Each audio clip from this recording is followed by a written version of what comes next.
இன்னைக்கு வியாழக்கிழமை ஜராரோட birthday. Wait பண்ணுங்க. உடனே கமெண்ட் செக்ஷனுக்கு வந்து பர்த்டேலாம் செலிப்ரேட் பண்ணக்கூடாதுன்னு கமெண்ட் பண்ணக்கூடாது. அவனுக்கு 7 வயசு தான் ஆகுது. 10 வயசு வரைக்கும் தாராளமாக கொண்டாடணும்னு விட்டாச்சு.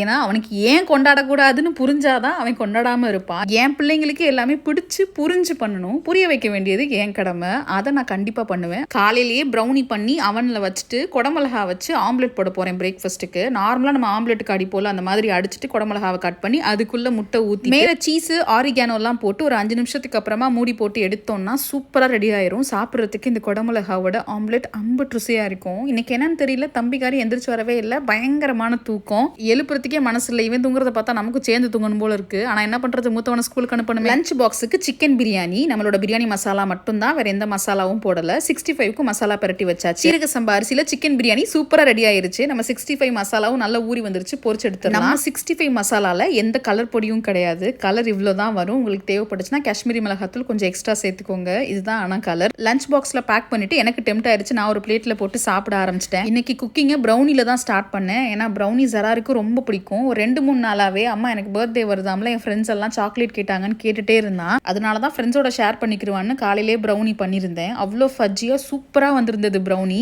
கரெக்டாக ப்ரௌனியை பேக் பண்ணும்போது தம்பிக்கார் எந்திரிச்சு வந்துட்டாரு. எனக்கு என்னமோ அந்த வாசனையில் தான் எந்திரிச்சு வந்துட்டானோன்னு ஒரு சந்தேகம். வந்ததுமே ப்ரௌனியை கேட்டான், கொடுக்கவும் சாப்பிட்டுட்டு ஜாலியாக விளையாடிட்டு இருந்தாரு. அண்ணன் ஸ்கூலுக்கு கிளம்பி போயிட்டாரு.